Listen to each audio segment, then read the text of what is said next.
What's up, Soul Taken and Divers? Welcome to the Path of Hands with Phantology. We are covering Deadhouse Gate's second book of the Malazan Book of the Fallen, written by Steven Erikson. This actually came out about 20 years ago in 2000.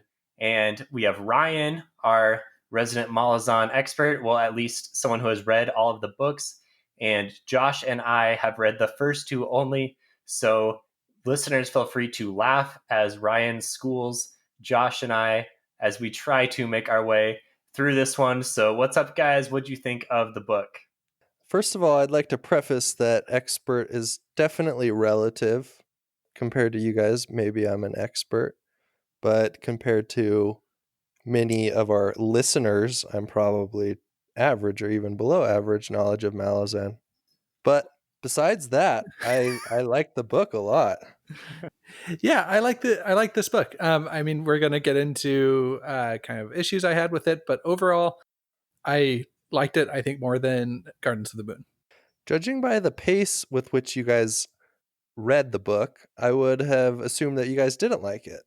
Yeah, that is a personal problem that I had. It took me a long time to read this book. I mean, I think I started back in March or April, and it's now July. So it was like a 3 to 4 month process to read through this book. And here's my defense: I tried to listen to it, which really speeds up my pace, and I was unable to. I fell asleep every time I attempted to listen to it. Zero understanding of what I was listening. So I read it. I actually physically read a book, which I don't always do. Wow. I have to admit. And I really enjoyed it. I really enjoyed the experience. I think I'm going to try to get back to it a little bit more. It's just hard to find the time with some books. But Deadhouse Gates, I'm really positive on. I finished it actually earlier this week, and I've thought about it quite a bit. And if you listen to our Crimson Campaign review that's coming out that Josh and I just recorded, I referenced Deadhouse Gate like 4 or 5 times, so I can't shut up about it. No, it was even more than that potentially. I mean, the amount that we usually reference Sanderson in these podcasts, Stephen was referencing Deadhouse Gates that much in that episode. That is impressive. So, I guess, what were some of the similarities between the two books? So, without doing too many spoilers for either, I guess I'll say the main similarity was the whole chain of dogs plot, where you have a extended military campaign through enemy territory, and the Crimson Campaign, the titular event of that book was pretty similar. I mean, there were many differences, but that was the main thing. And then there were some other things. We'll just say like crosses and crucifixion was a thing in both books. Yeah, for sure. Try to be vague there for now Yeah. until we get into spoilers. Okay. All right. Yeah. So my journey with reading this real fast, because you guys went through yours, I read like half of it in January of this year. For reference, we're at the ending of July, and then Stephen hadn't made any progress with it, and so Yeah.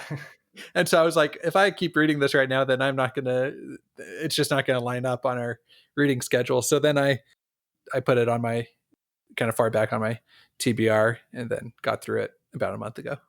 Yeah, this is, I have no excuse other than just a busy life. But look, I really enjoyed it and I'm excited to read the rest. This latter half of 2020, we are being completely spoiled with releases that are coming out. So I'm not sure exactly when I'm going to get to Memories of Ice, but I'm really looking forward to it, especially because I've heard that this one we go back to Genebacus and Drugistan and Dujek and all those other people that we got a lot of hints on in this book. So I'm excited to get there. I completely plan on getting through the rest of the series. I mean, at this point, right? There's 8 books left, so I guess we'll see what happens with my journey. And I probably shouldn't. I shouldn't make many promises because I broke a lot already in the speed that I promised to read this book and the speed I actually did. It's just like 10,000 pages left. I feel like we all had drastically different reading experiences for this book. I jumped into it almost immediately after I finished Gardens of the Moon, and I listened to it, and I didn't fall asleep.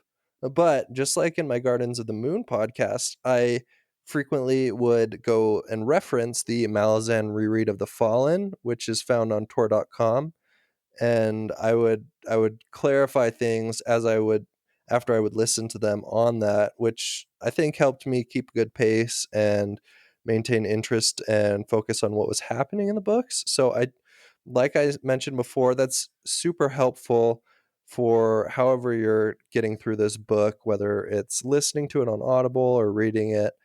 It was a very helpful strategy for me. Yeah, I think if Tor wanted to make some money, they could sell like SparkNotes editions of these books with the Tor rereads, like after every chapter, or a companion book. I don't know how the rights would work that if it was just like, if they're actually staff writers for Tor or they just volunteered. I don't know. But like, I would probably buy that book. Spark Notes, Malazan, Book of the Fallen. Yeah, I like the Tor rereads as well. I think I struggled with them maybe a little bit more than you did because when I try to read them, I end up just skim reading and I have trouble convincing myself that I need to focus 100%. And so I don't get quite as much out of them. I just prefer to read the whole thing. So, whatever, to each their own. But I'm glad that we all made it through. I guess we'll see where our journey goes from here. But I fully plan on continuing the series. And let me kind of take this in a different vein. I remember in the Gardens of the Moon podcast that we did a little bit ago, actually, it was one of our earlier podcasts at Phantology. I remember saying something like, people say Malazan Book of the Fallen is so complicated, and I think that's overrated because I understood what was going on, blah, blah, blah, like totally arrogant, right? I made some kind of comment like this. And I'm going to have to eat my words quite a bit here because this book definitely, I think, even upped the ante from Deadhouse or from Gardens of the Moon. In Gardens of the Moon, we got hints at a lot of things going on, but for the most part, I understood that, there were some minor things that I was like, okay, yeah, epic fantasy, we'll get to it. But this book, I mean, there are entire plot elements where I'm just kind of dismissing and saying, okay, I know the names and places and events, and so we'll find out later. I'm just not even going to assume that I'm supposed to understand some of these things. Yeah, this takes place in a different part of the world for the most part than Gardens of the Moon, as well as introducing almost an entirely new cast of characters. So, what were your guys' thoughts on that when you read that? That had already been not spoiled for me because I don't think that's really a spoiler, but I was aware of that coming into this book. Okay. Yeah, I knew about that as well for somehow, I guess maybe just in the summary, but I was okay with it. I think there were enough that I mean, we still had Fiddler and Crocus and Apsalar and Kalam were, I think, the main recurring characters. There may have been a few minors, but those four, I mean, there's like references to Quick Ben and Dujek. That was enough to kind of carry it along, and I felt like I got into the new characters really quickly, so I was fine just getting attached to a new cast. Felicin, Coltaine, my man Diker, probably my favorite. Between Coltaine and Diker, I think, for my two favorites. I'm not going to lie, I was a little bit disappointed when I first started this book and realized that it was a lot of different characters because I was really looking forward to getting to know Whiskey Jack a little bit better and the Bridge Burners. And I think we do get to learn them a bit better, but it's from a different perspective rather than a first or third person perspective of actually experiencing it with them. We're hearing more about their history and about their lives. Yeah, but I did like how that made it feel like they were an essential aspect of this world. Sometimes, and this is where Malazan shines. I feel like you get to hear about events somewhere else, like, and realize how big of an impact they actually had. Because even on worlds like Roshar, like, you don't really know how some events impact things way away in like Stormlight. You know what I mean? But here you do, like continents away. Yeah, I guess the world becomes extremely expensive extremely quickly. Like Josh with Roshar, the first book start in a more centralized setting. I mean, it moves around a little bit, but you don't know really what's happening from one side of the world to the other. And kind of the same with Wheel of Time. And then by the end, you're like, okay, we know everything about every different country. But we're in book two, and two books, two continents. I'm assuming we're going to hit more in future books too. So you're right; it goes a lot faster. I'm ready to get into the book. I'm excited about this. Yeah, let's get into spoilers. Before we do, if you like Phantology, check us out at Phantology Books at our website, www.phantologybooks.com. consider supporting on Patreon, join our Discord and chat with us. And please tell us what we missed in this podcast, because I don't even know what I'm going to miss, but I'm sure there's going to be something, and we'll have to apologize for it later. So join Discord, chat with us. We have a growing community there. We have merch. If you're into that, you can brand with some Phantology artwork from Mark Wells. We've also started allowing for voice memos, and we're going to respond directly to fan submissions. So if you have questions, comments, you really like some part of the book and you want us to talk about it, we will do that in upcoming recordings. So on our Discord, we're chatting with people and letting you know what's coming down the pipeline. So we really want to engage with the community, and we are excited to do so. Easiest for voice memos, you can send that to us on Discord. If it's lower than the size limit, you can email us at phantologybooks@gmail.com. You can DM us in the tweets, whatever you want to do to get that to us. Yeah, basically the internet exists and so do we. So if you know how to navigate the internet, you will find us if you search for the correct things. So let's get into the book. We always start with a content warning. So Malazan, in my experience at least, the content warning is interesting. There is swearing, but really there's not any hard swearing. I don't think there's any F words at all or anything much worse than that. There is certainly violence, doesn't shy away from that. There's almost no sexual content, or if there is, it's completely off screen. But reading the book just has this like real kind of gritty, dark feel, but I'm not really sure why, because it's not like a Joe Abercrombie where it's in your face. You're so ingrained in the world, I guess, that it seems like you are along this helpless. You're on this helpless journey along with the characters. I don't know. Like, what do you guys think? Were you as into it as I was? Yes. I felt it as they're just making their way through the desert, and their supplies are getting lower and lower and lower, and they're getting harried on all sides by their enemies. It was a little bit depressing at times to read, I think, because of the situation that they were in. Overall, Malazan, I feel like it just has such a high, like the viewpoint is like very detached from the characters in some ways. You know what I mean? Like, and so you're looking down on like all these bad things, like gruesome things happening, right? Okay, just totally dispassionate. I'm kind of like a drone shot. Like if you're to picture a battle, like a drone shot of a battle is like what I picture Malazan as, versus like First Law. I picture you are holding the sword, like sticking it, like you're in that point of view. Mm-hmm. They can both be gruesome, but they're just kind of gruesome in different ways.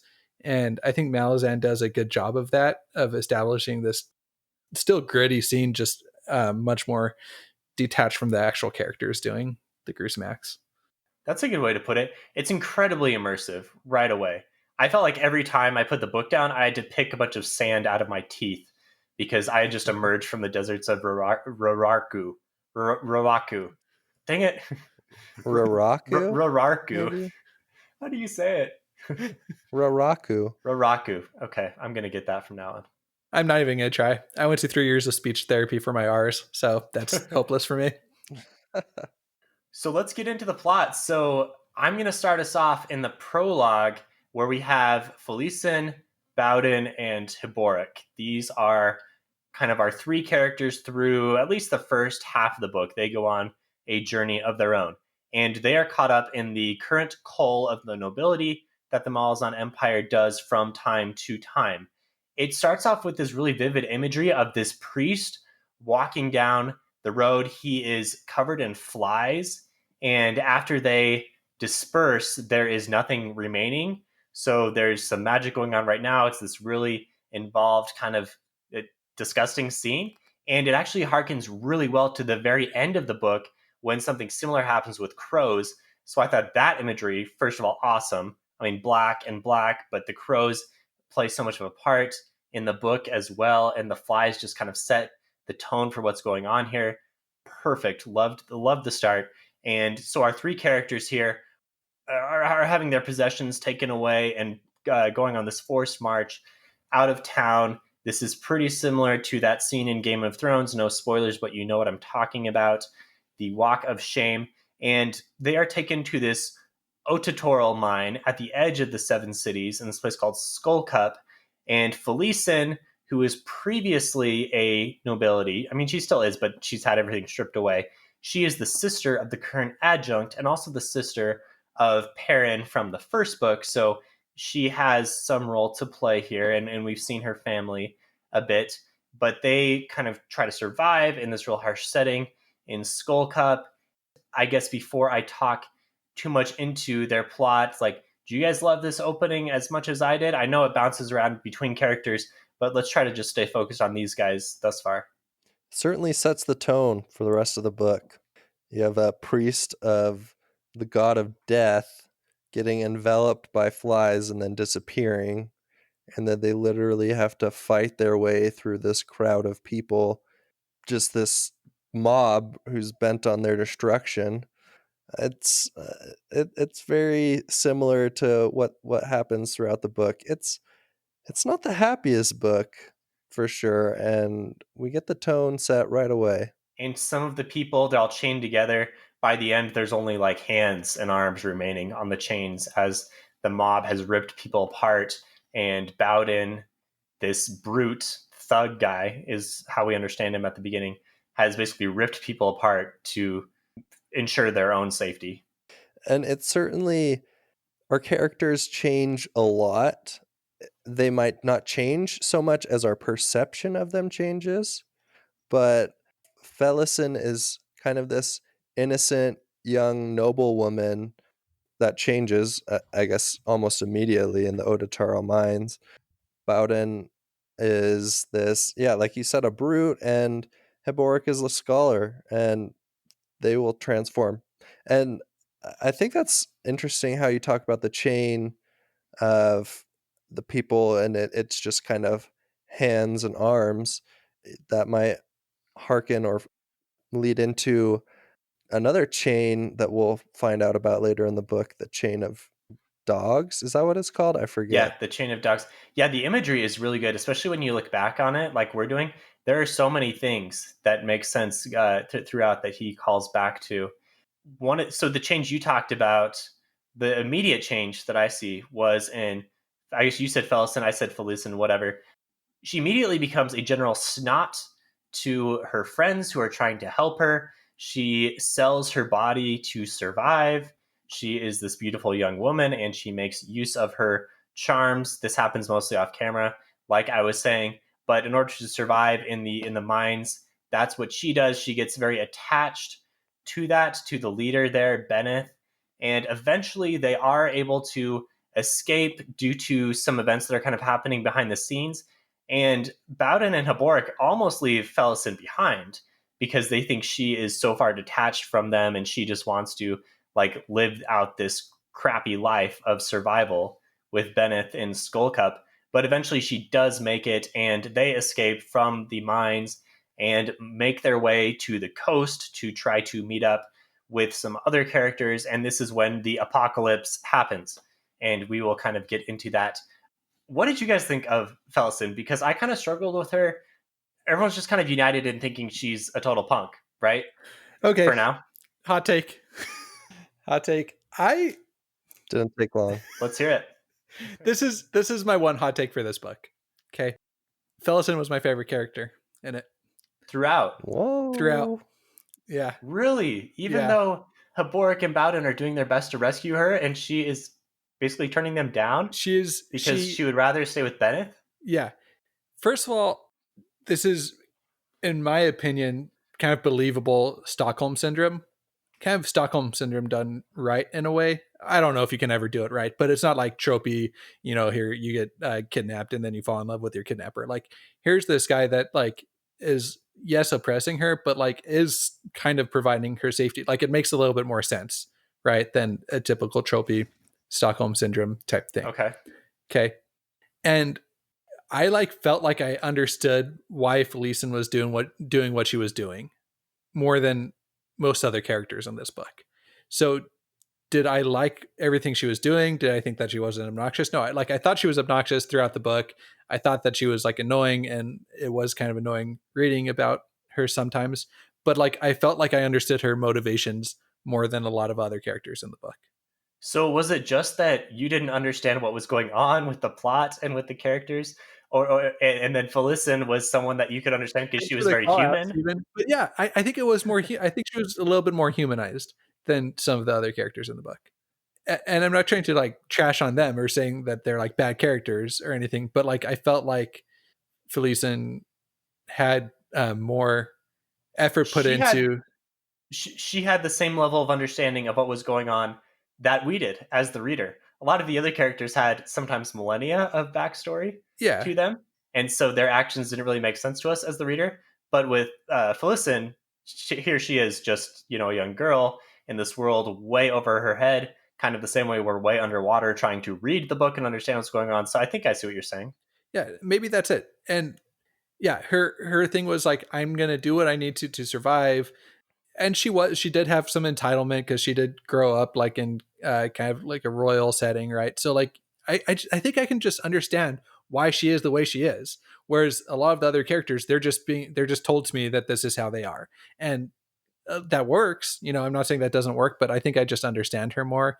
And if I read it more closely or whatever, I might have gotten that with other characters, but that's what I came away But with. does your understanding make you like her more? I didn't say I liked her the most, but I think I liked her character the most. You said she was your She was favorite she was my favorite character. character in the sense that I thought that her character was the best done character in the book. I think Josh is just outing himself as an entitled noble. He really connects with that behavior. No, I'm not saying I connect with her or like anything like that. I just feel like more time and effort was put into humanizing her than some of the other characters.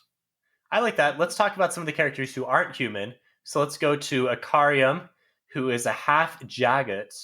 And I honestly do not understand everything that's going on with the Jagged. I understand maybe Ryan can jump in here, but they are like one of the four founding races, yes, and they are pretty much all extinct. Later on in the book, we get some more details because there are some massive graves and old cities that they go through. And we did see a Jag in the previous book as well.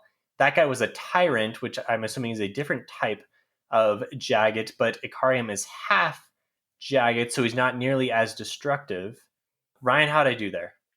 You got some things right. So yes, he's half Jagged, and there's a lot going on with Ikariam, and there will continue to be a lot going on with Ikariam throughout the books. He's a big, huge mystery that needs solving, and I think it's perfectly fine to go out of this book and still not really have a clue as to where he fits into the world, because you're going to learn a lot more about him later, and I think his character is very interesting, and his relationship with Mappo and their dynamic, with Mappo being a friend and also a guardian to Ikariam.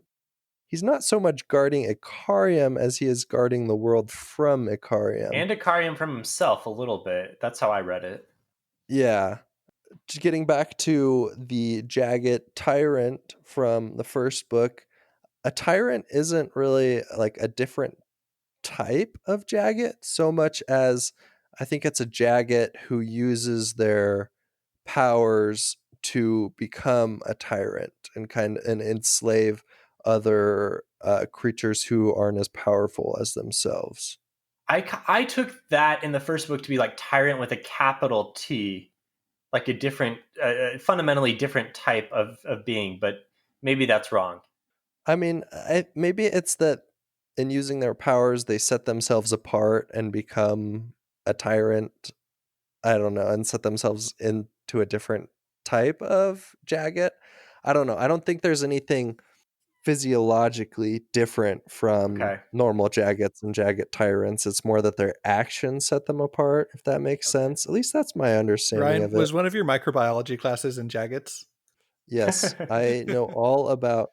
Erikson published a textbook called The Physiology of the Jagged, I would and believe you. I If you said know. that, I would believe you. Sounds like he has put so much detail into this world.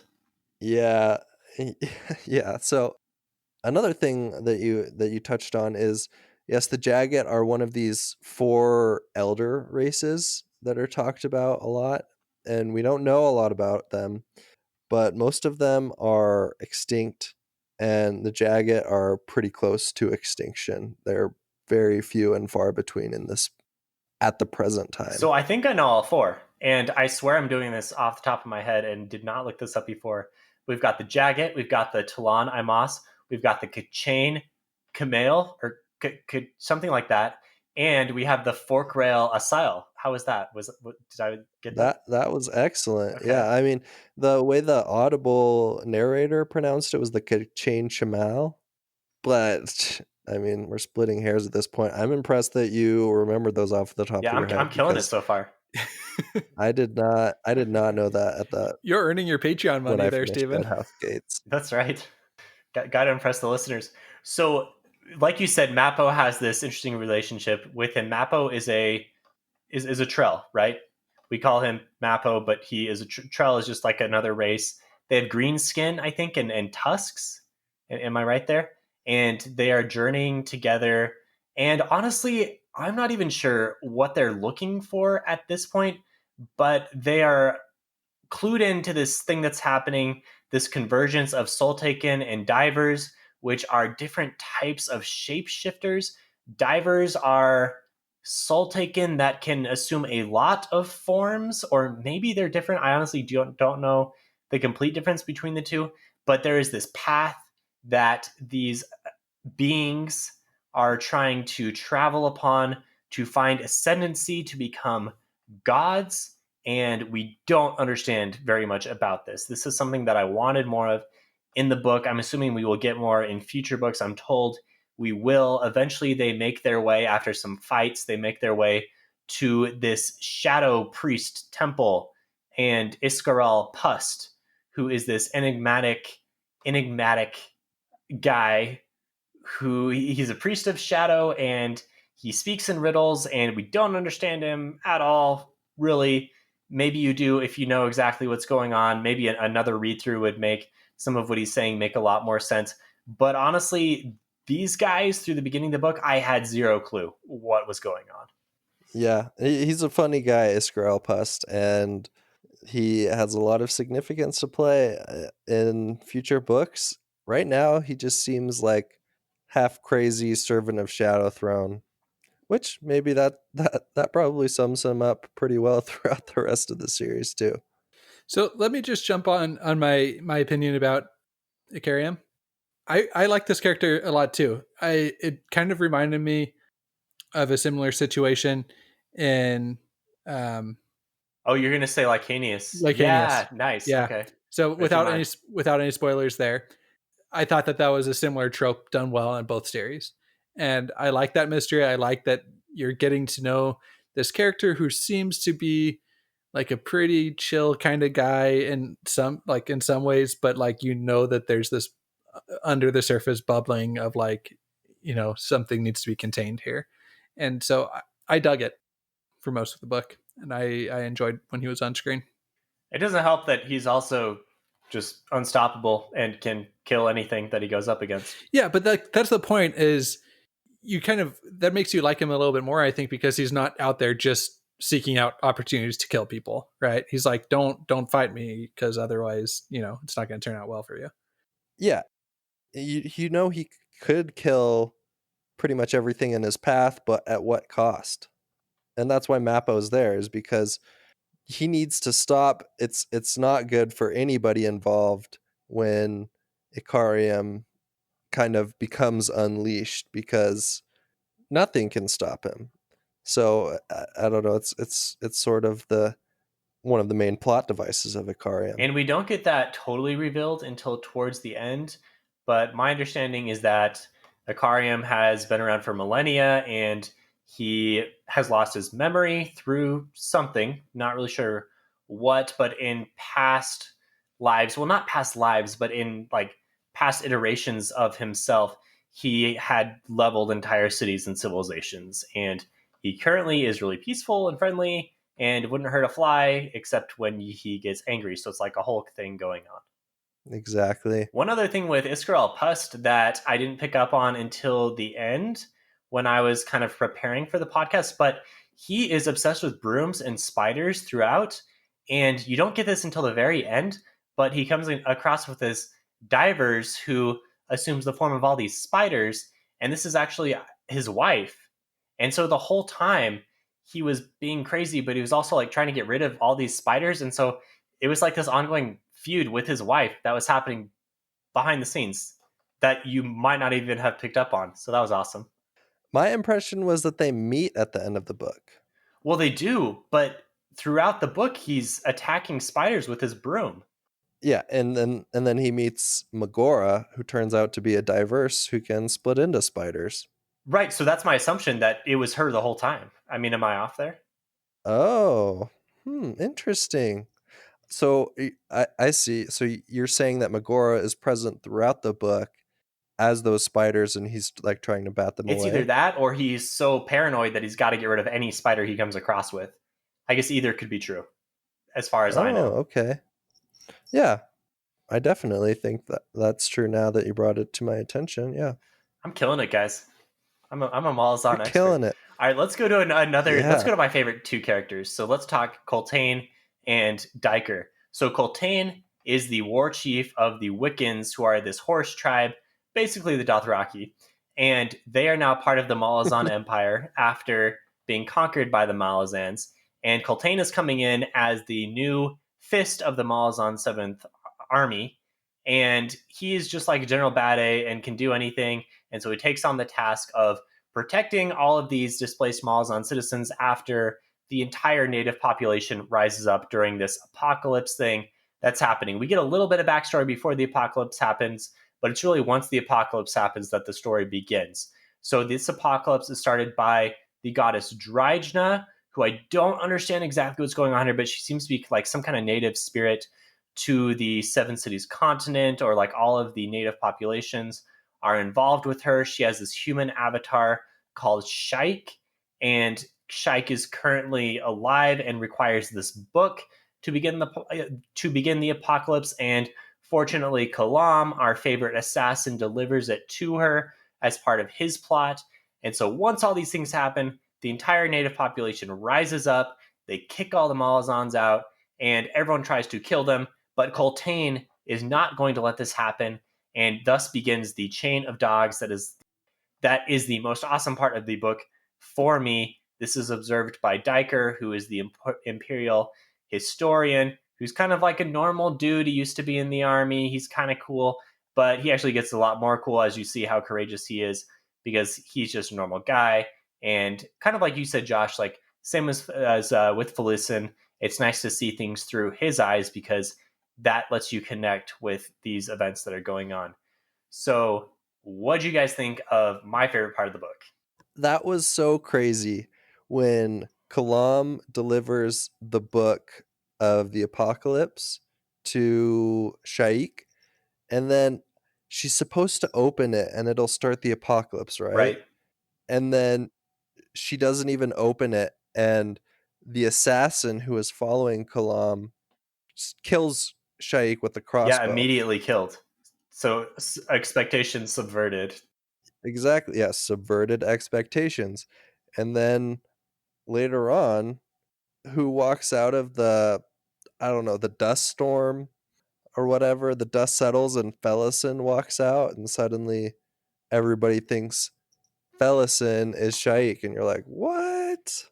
That would be jumping ahead a little bit, but let's not do that yet because I kind of want to talk through some other Okay. characters. But I do like where you're going there.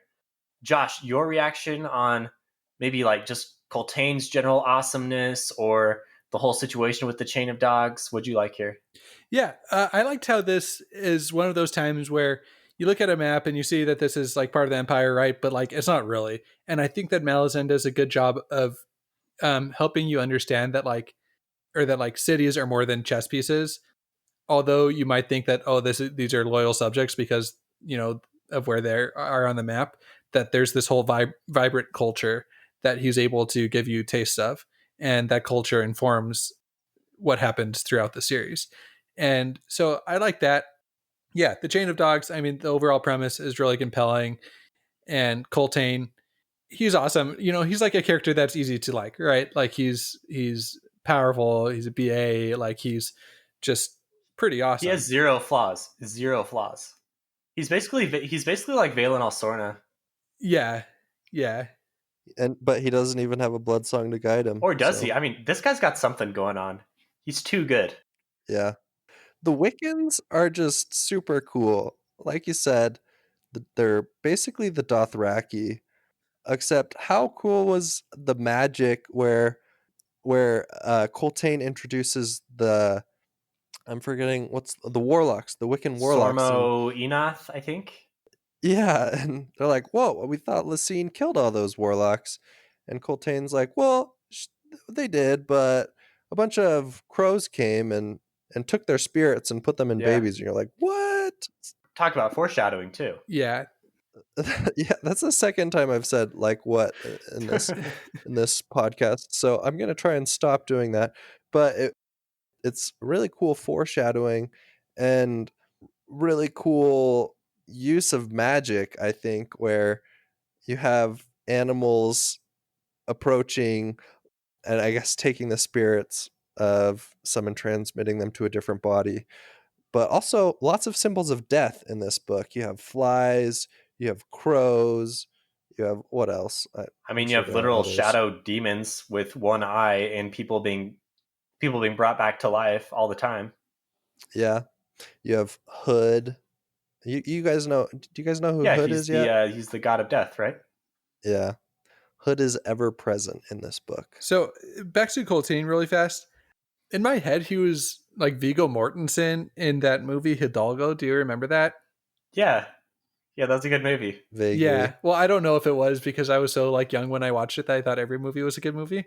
No, confirmed it is a good movie. Okay, yeah. So that's like in my head who the character was, and like nothing could really change that.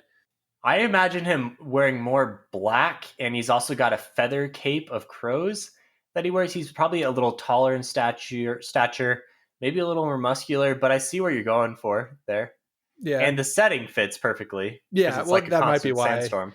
I don't know. Just Yeah. this baller who's like in the desert kicking butt. So I googled Coltaine Oh just no. I'm now, am I just so wrong? and there is no. I think you guys are similar. He's kind of like this stoic, dark character with feather cape, similar things. But I was more interested in this YouTube video called "This is for Coltaine." Music inspired by the story of Coltaine and the Chain of Dogs from the Gonna have to Deadhouse give that a gates. listen. Yeah. So, yeah, after this podcast, we should give it a listen, and maybe it should be the intro music for this Oh episode. gosh. Hey, if it's good, I'm down to swap our intro music for that. Yeah. So let's pause on these guys as they try to survive this terrible situation.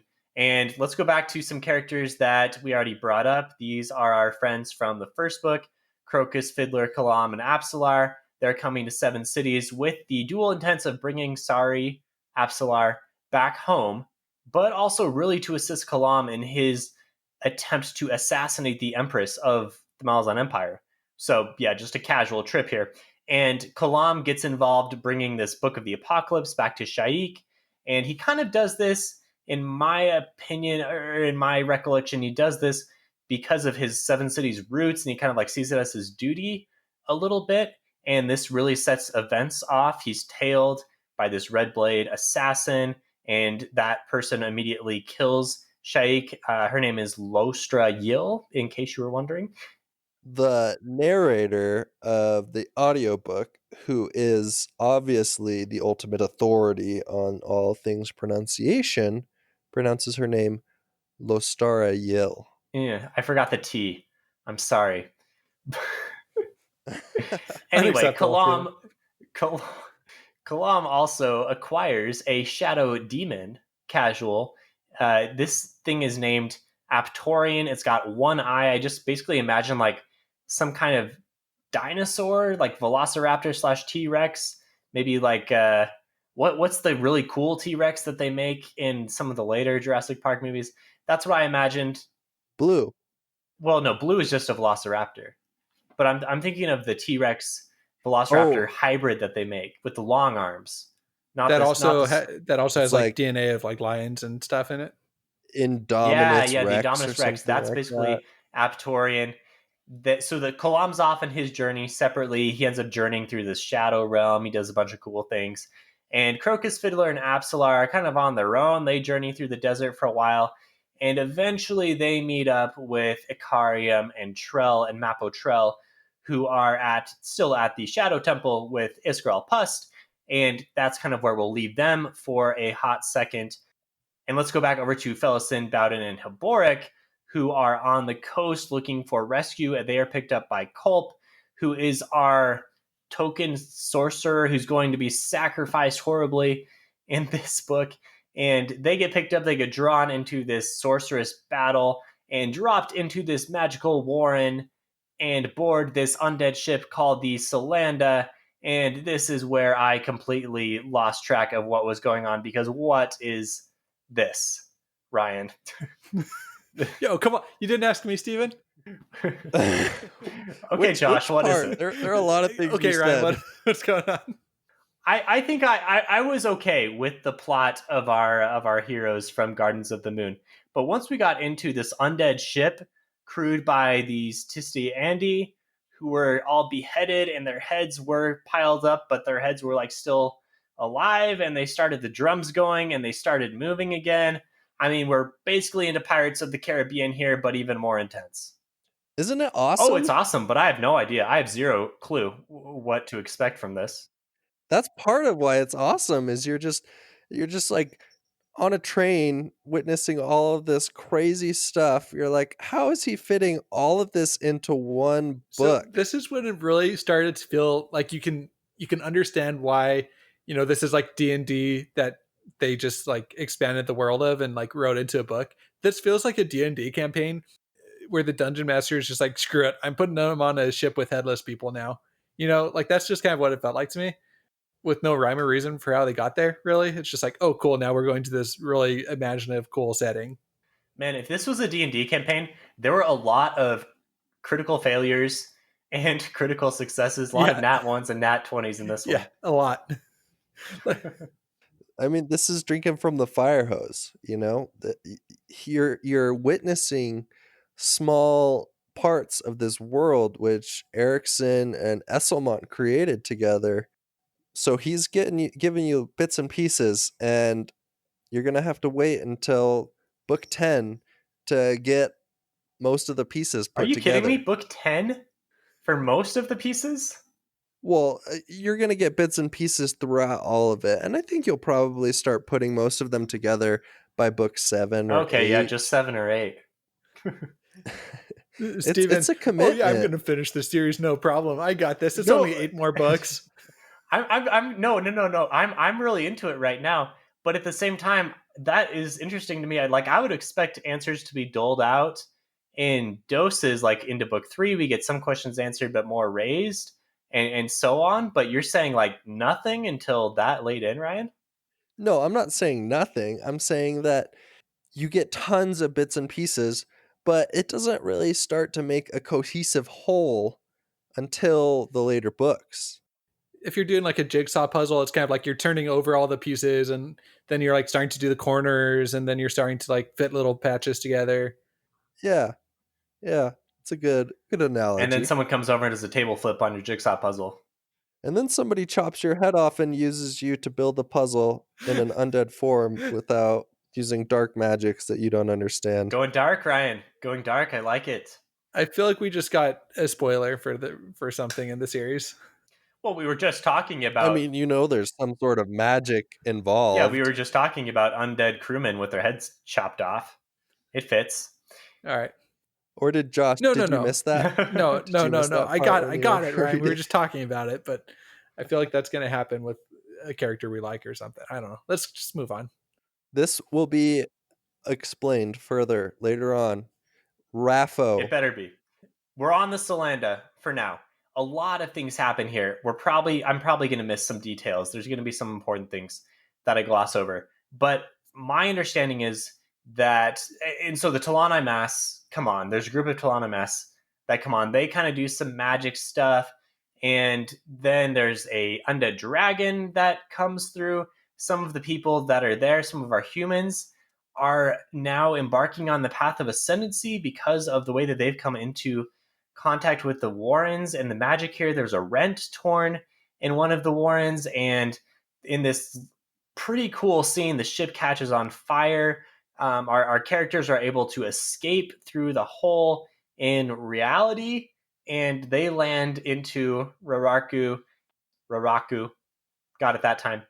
They land there, and that's where they continue on. And it's like nothing ever happened as far as the Solanda plotline. The Solanda does show up later on and plays a minor role in ferrying some wounded, but we don't hear from it, and we're not really sure what any of. Just you wait, my children. Just I've you heard it comes wait. back. People on Discord were saying it will come back, so I'm looking forward to that. I also thought it was cool we had the dragon going through. So, I mean, we saw in the first book Animander Rake turn into a dragon. Maybe this is him. Maybe there are other people who can turn into dragons. It's an undead dragon, if I It is an believe undead I dragon. So remember I guess correctly. you're probably telling me that Stephen Rake is not undead, so it's not Rake. But it's someone else who can turn into a dragon. Did you call him Steven No, I'm Rake? saying you're saying Stephen, it's not Rake. Oh, yeah.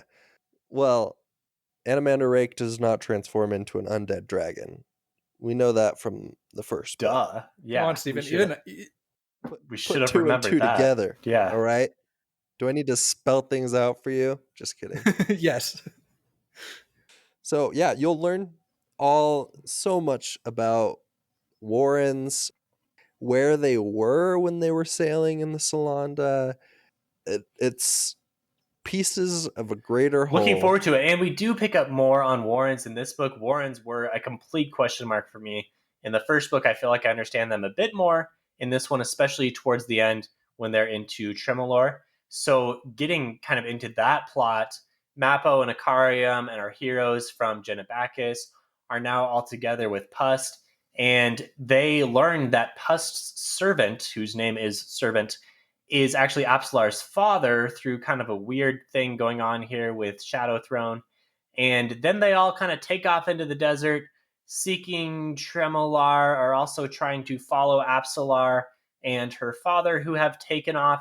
And initially, it's hinted that they are setting up Apsalar to become Shaik, which makes sense for a lot of reasons. But we learn that that is not actually what's going to happen. In fact, they end up getting to Tremolar, which, correct me if I'm wrong here, Ryan, but Tremolar is a warren, and the Azoth house that we saw from the first book in Darujistan that appears there at the end of the first book. There are many of these throughout the world, and they're all connected through Tremolar, which is like this passage through space and time. It's kind of like the ways a little bit in Wheel of Time, except maybe even more dangerous. I mean, the ways are way dangerous because of Match and Shin, but here we've got a little more corporeal enemies chasing after you. So this part, the main takeaway for me here was I thought it was cool that they were setting up Apsalar to become Shaik, but they turn the tables on us when Felisin comes in with Hiboric and assumes that mantle. Wow, so that was one big question. Yeah, that's kind of the whole book was a bit of a question. What was your reaction to all of that? So Tremorlore, as I understood it, is the name of an Azath house.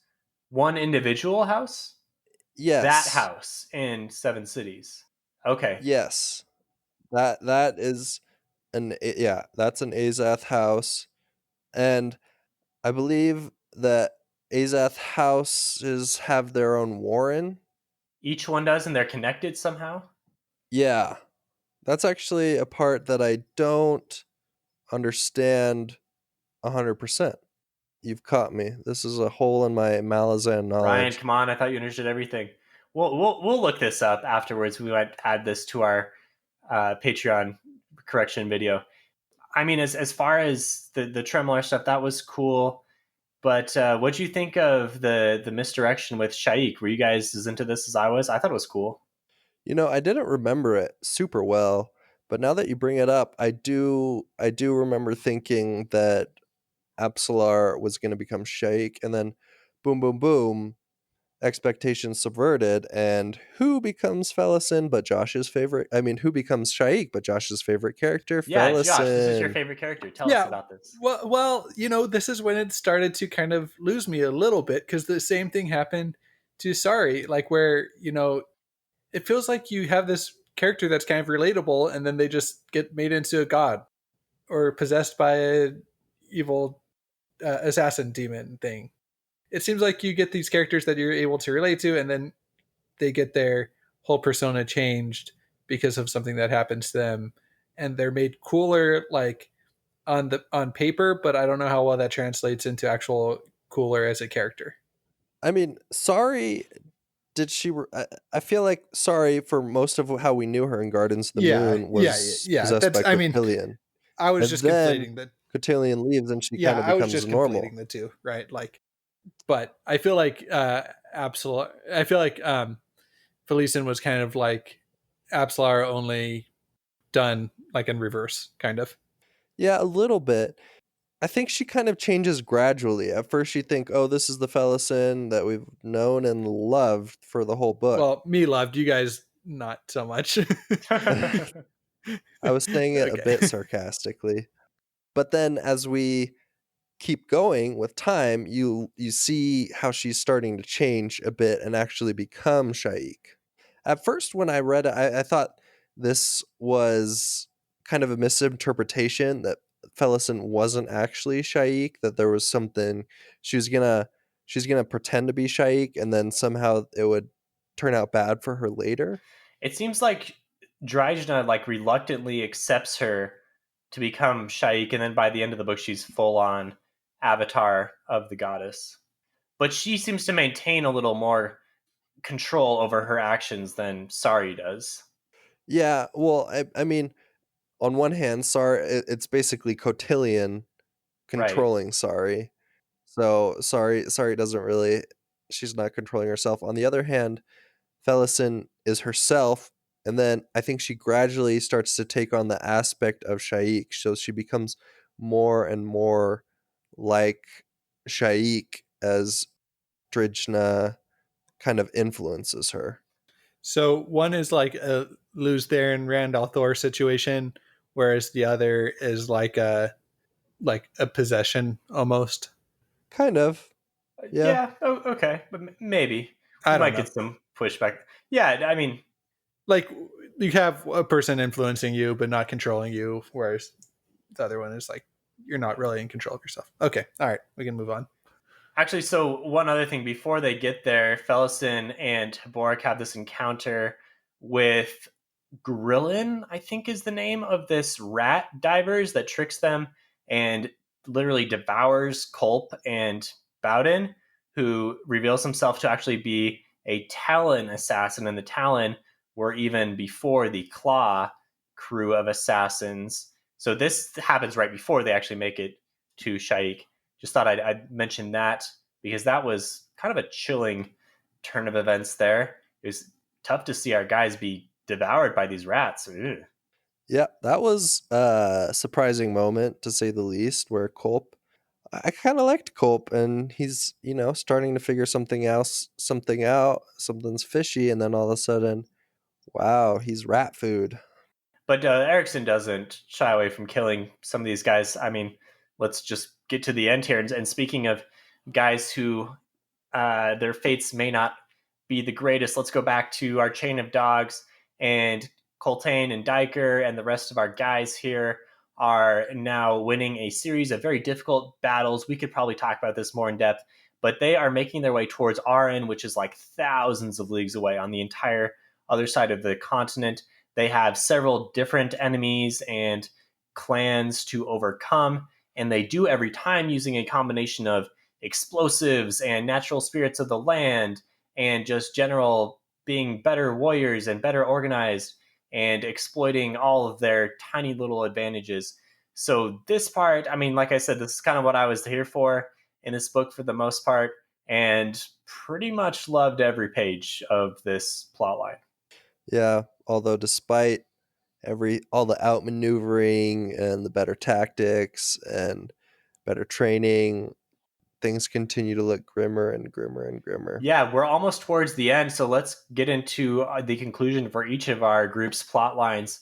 So let's just continue with these guys. So they continue to limp along, like Ryan said, gets grimmer and grimmer, and they have some encounters with the Solanda. They have an encounter with this crazy Daru merchant who shows up out of nowhere. This was one of my more like what the heck moments in this series. Shows up in this giant carriage pulled by these huge horses, and they bring them some supplies at a very opportune time. Total Deus Ex Machina here. But I thought it was done okay because we learned that it was at the request of our friends out in Genebacus. So there must be some way that they know what's going on. I guess we'll get that in future books. There was another Deus Ex Machina that I said on Discord I didn't like as much, and that was where one of the tribes just kind of turned on everyone else and said, we respect the Wiccans the most. You guys are the strongest. And like, I get it, but at the same time, I don't get it because I didn't feel like there was enough of an explanation to me of who the different tribes were and what their interaction was with Dryjdun, how the whole apocalypse thing worked.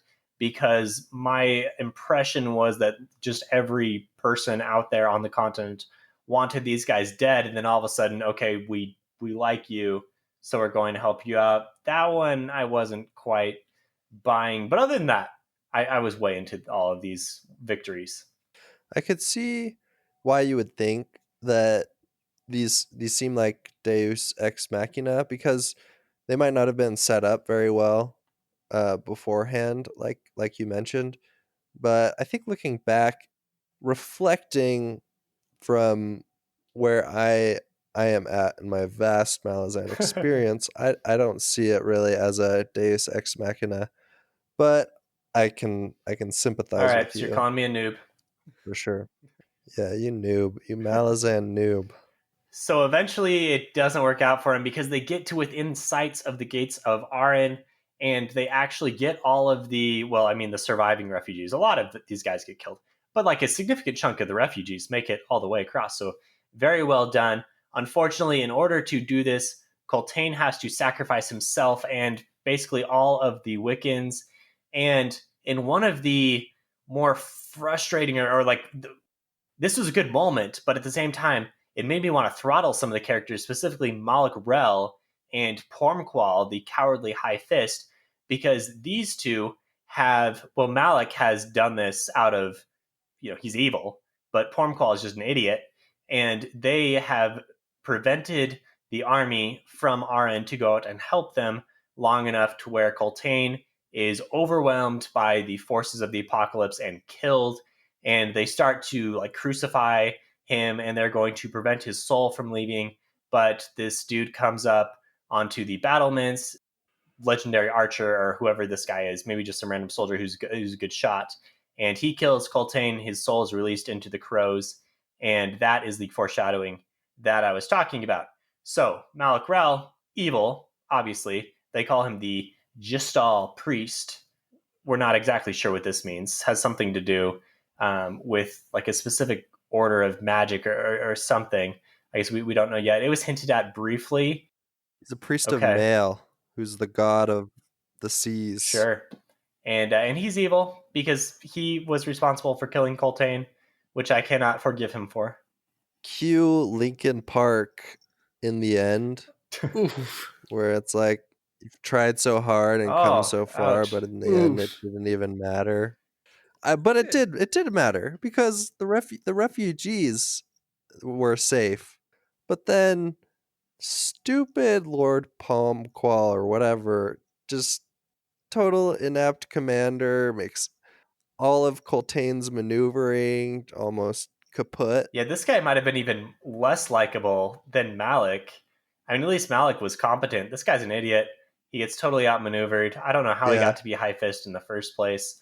Eventually, he gets what's coming to him as he gets beheaded as Malik betrays everyone from Arin as well, except for a few who are smart enough to survive. And then he initiates a mass crucifixion of all of our surviving Malazan people here that get put into this trap, including Diker, my other guy. So Coltaine and Diker both killed horribly. Ugh, So this real was a quick, tough let me ending for jump in me. here. Was this not just like a total kind of Christ moment with Coltaine leading these people through the desert? I mean, that's like more of a Moses thing, but then like gets put up on. Was he on a cross? He was kind of on a cross, right, or just on a pole or Yeah, something, or at least a poll of some kind. Yeah, right? And then like he is suffering there, and then he dies, and then like his soul like just kind of yeah, ascends into heaven, right? Like after he led all these refugees through yeah. the wilderness. That was kind of on the nose a little bit, I think. I mean, you're combining a few different biblical Well, right, but things. yeah, I don't I mean I didn't really relate it too much to like a Christ like figure. There is the crucifixion aspect of it, but I guess he's kind of resurrected too. I don't know. I didn't really put that together when I read it. I'm seeing it now, though. I mean, it's pretty on the nose from what Josh just Yeah. said. Yeah. I was really worried though, because when all the crows were trying to get to Coltaine to carry his soul away, they were I forget what they shooting them down with arrows or there was a Just blasting them with magic. magic, Yeah, magic. magic blasts. We're stopping the crows. Yeah. Yeah, I was like, no, Coltaine needs to live Right. on. And so that's the good news. It seems like Diker and Coltaine will be coming back in some form, uncertain. It seemed like Coltaine was coming back kind of similar to how Tattersail is starting to come back at the end of the first book. Like his soul is being reborn. We see a pregnant woman who, the crows like come to her and she feels the soul come into her, something like that. Diker had this other kind of Deus Ex Machina thing, this like magic genie bottle that he was wearing around his neck that you were wondering what this is the whole time. It came from the Trigal Trading Guild as well. And then at the end, what was it? It was like servants of Baruch, I think. The Bacarala Mhm. came and they get the magic bottle and Diker, and so I think he's coming back. It seems like it. I guess we'll have to It's read like a and Chekhov's find gun thing. out. We've seen it, so now we know he's going to come back in some way. You've touched on an important thing, Stephen, which is if you are reading the Malazan Book of the Fallen and you are very much a supporter of dead means dead, no coming back, then you're not going to like these books. I think I mentioned this in our Gardens of the Moon podcast that death and life are both very fluid concepts in this series. You have people who die and come back. You have people who die and aren't quite dead, like the Talani Moss. It's just a very, very fluid concept, and so I would hesitate to think that people who die are permanently dead. Just don't be surprised if they come back in one form or the other. I think just Erikson uses it as a plot device much more than other authors do. And so you should kind of come to terms with it well, but sooner he rather than also has later, I like think. kind of settings, like the spirit world, soul world is kind of like a setting, right? Like you go meet the gods of death and stuff. Yeah. So it's baked into more than other books where it's just like, oh, this guy was dead, but now he's not, Mm-hmm. So I'm okay with Yeah. that. Do we know of a thing that like if it happens to you, you're dead in this book? Kind of like yeah, like Like balefire Balefire. or like shard blades. Shard Um blades may or may not kill you depending on which revision of Words of Radiance you read. Oh, dang, that's a good point. yeah, I don't know. I don't think so. Yeah, I'm not exactly sure. I'm gonna leave that question unanswered because Ryan, I love how I you're don't petting your know. cat right now, discussing like ultimate death. You kind of It's secondhand nature now when you just cats come up and they demand to be pet and you're just like, oh, you don't okay. want to be You don't even dead think till you about pet it. your cat. They have me well trained, I will So let say. me just close this conversation with the great words of House Greyjoy, the Ironborn. What is dead may never die. And I assume that's what we'll see in the rest of the series. So I like that. I think, like you say, Josh, it's baked in enough to make it believable. So a couple other, let's wrap up the two other outstanding plot lines here. So our group of heroes is now in the Tremolar Warren slash Azos house. However, I understand it. I obviously don't understand it completely, but they make their way through. They fight all these enemies who are being imprisoned here. It's kind of like how I see it a little bit like the way that the Forsaken are held in the Dark One's prison. Like they're almost encased in this. In this case, it are these vines that are writhing around these powerful enemies and they're trying to get out, and they do to some extent. And there's a lot of fighting that happens. They finally make their way into the house, which is opened by Crocus's Baccarala, who is very conveniently there. Kind of another Deus Ex Machina, a little bit. Didn't exactly understand what's going on here, but they say that it's a demon. It might be like Baruch is being reborn because we saw him die at the end of Gardens of the Moon. I'm not sure, but it works out for them. Not Baruch.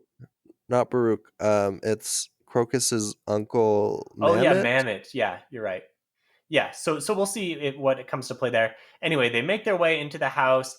They end up in this like world where you can access any different part of it by falling through different tiles. And the group all separates, and Crocus and Apsalar and Fiddler make it to Mala's city, where they meet up with Kalam, who has made it there as well after a long journey, and he has been betrayed and is fighting against all of these claw, and he eventually makes his way to a final confrontation with Lassine.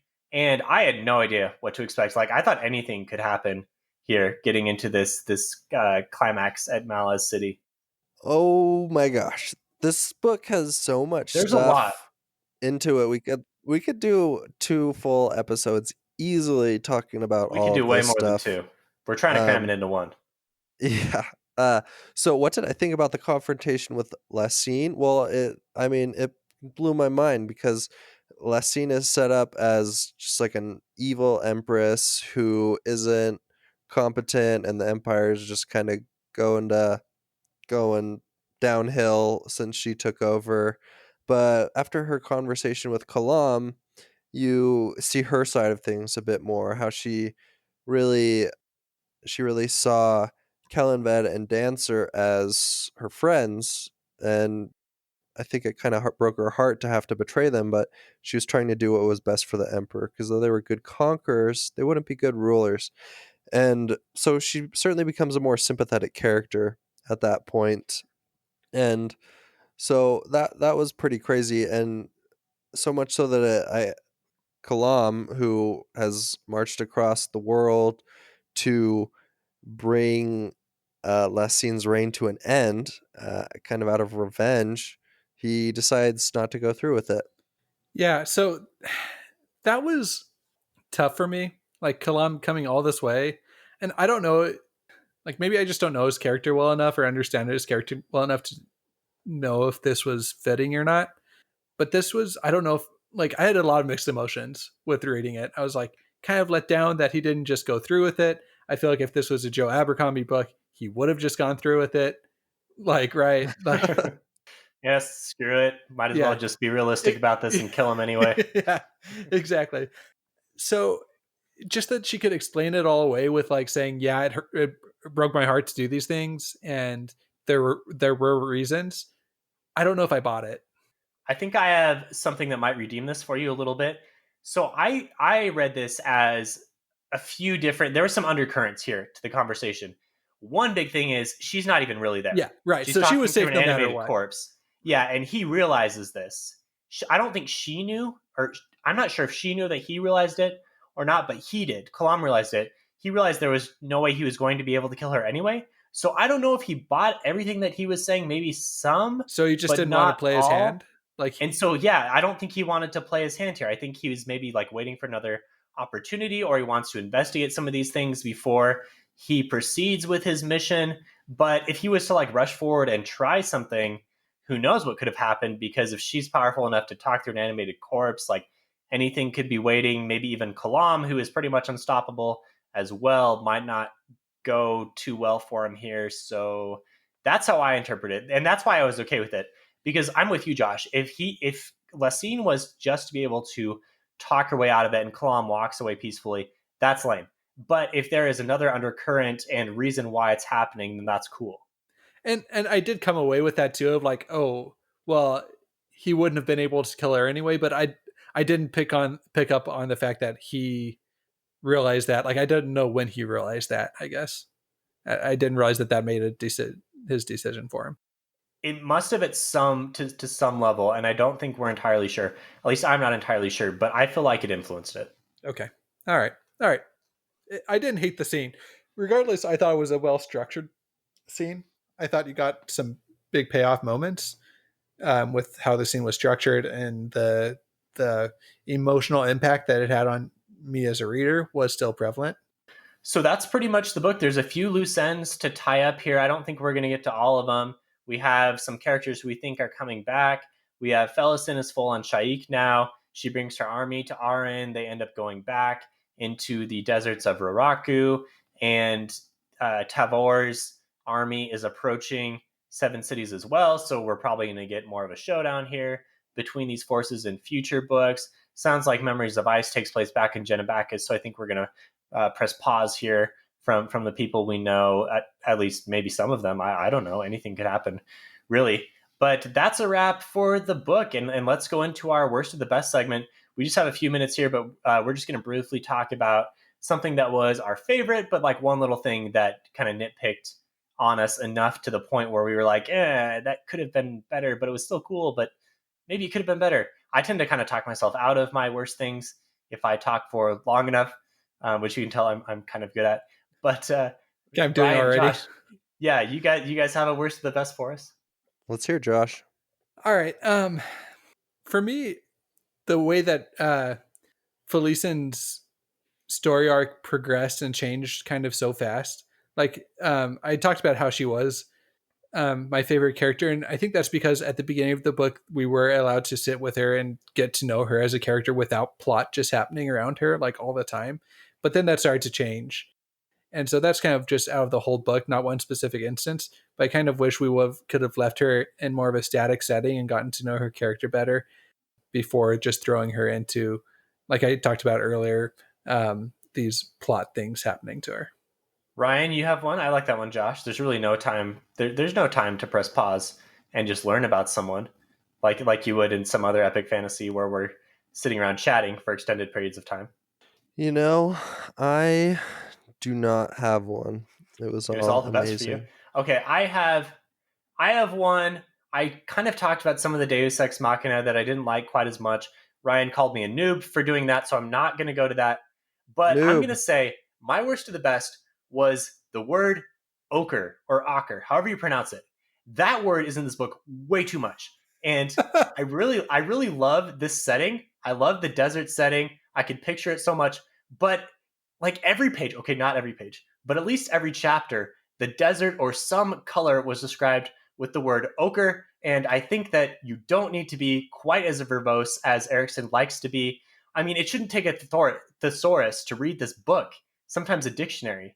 Well, it would be a dictionary if you're trying to read it. He probably used a thesaurus, or maybe he's just incredible with his wordplay and has an amazing lexicon. And I'm trying to throw out big words that I know right now to get revenge here. But I thought it was too much, and let's just come up with some simpler ways to describe it and make it like a little more accessible. I feel like the plot itself is already difficult enough that the sentence structure, and I'm even going further into the writing, but sometimes the sentence structure bugged me, and the just the word choice was too much. And I'm on a full on steam head. I have a full head of steam here into my rant, but I think the writing was like not my favorite technically. So that's my worst of the best. Loved a lot of it. Loved the plotting. Loved the setting. But like the actual details of it, like I could nitpick it. Hot take from Steven. I never noticed the word It's in there way ochre. too much, man. Do like a find on on the Kindle app or something. I'm gonna tell you there's at least 30 uses of that word. And that's a word that's like maybe not in other fantasy series at all in the entirety. Like, does And that word appear in the Wheel of Time at all? I don't know. Probably not. and are they able to survive as a fantasy series without the use of that word, Steven? Yeah, well, they are, but and I know I'm being overly critical, but I think I'm just trying to say that this is an example of what really kind of bugged me about the series a little bit is that the writing is too complex and makes it too inaccessible. And I think that there exists a series that's written with the same level of plotting complexity that has everything that Erikson is going at, but also is easier to read. So I could actually listen to the book and not have to focus quite as hard. And that's what put me straight to sleep. I just did it. I looked up ochre in Yeah, my how many? Kindle app. You said I said 30. Josh, Well, how I many don't would you know. guess? I didn't even notice the word, so let's just. So Josh is saying under. Well, no, yeah, under 30. 24. Okay, well, Josh wins. But come on, that's pretty good. Well, that's pretty good. That is a more accurate guess. I That was is a more accurate guess surprised. than I would have been able to make. I was surprised by how much that appeared. So rant justified. Rant justified. Yeah. Well, Yeah, I would say rant that is rant accurate. is I don't know about justified. justified. I mean, I don't know if that really hurts the writing quality of the book. I think it does because it makes it hard for people to read. Okay. Yeah. All right. Yeah. Okay. I don't think his a little bit of pushback. I don't think his sentence structure and his use of the word ochre is what makes Malazan hard to read. But it makes it harder. I don't know. It's like if you're on like a hard hike and like. And there's also a rock in your shoe the whole time. No, it would be like, I don't know, and you have the wrong type of sunscreen, or that you don't like it smells weird. I think it's worse than that. I don't think there it's are worse. times where like literally it's hard to know exactly who's speaking because it's been a while since you've been updated as But to who's that's not in the the sentence scene. structure. And, That's the complexity of the book coming into play. well, okay, that was an additional example. I'm trying to give you even more I'm trying to get myself even more ammunition, as if I wasn't already strung up enough on this. There are times where the sentence structure is weird. It's just awkwardly phrased and there's like too many commas. I don't have an example offhand, and feel free to kill me on this. Well, your ochre example was pretty accurate, so I'll give you props on that. Yeah. Give me a little bit of credibility here.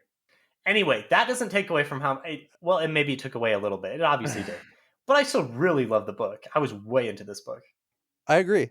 And as we leave, I just want everybody to remember Coltaine and Diker and the chain of dogs and their heroic battle across the desert of Raraku and all that they sacrificed their lives And the associated YouTube video with thematic music that we're going to listen to. This is for Coltaine.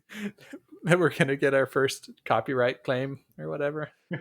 Cue outro. This is like a For Sparta moment for Ryan. This is a song for Coltaine.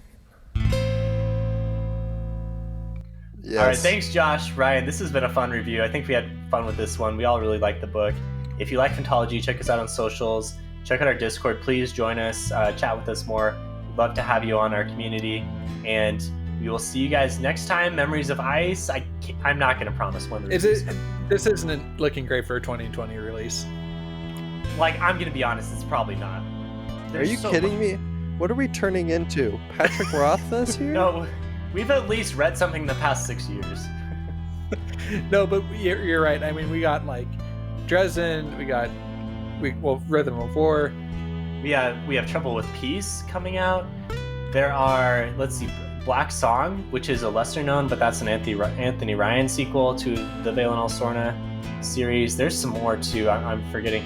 There's a Rage of Dragons sequel. Yeah, so Rage of Dragons, November 10th. There is the finale of the Poppy War, or maybe the finale. She said she's writing a book for. Anyway, there's a lot, so we got to cover all those things. Yeah. So I don't know. We'll try for a 2020 release. We'll see. Anyway, we can guarantee that there will still be good content coming out from Phantology through the end of the year and onward as we continue to grow. So thanks, Josh, Brian. See you guys next time. Thanks, Steven. Bye-bye.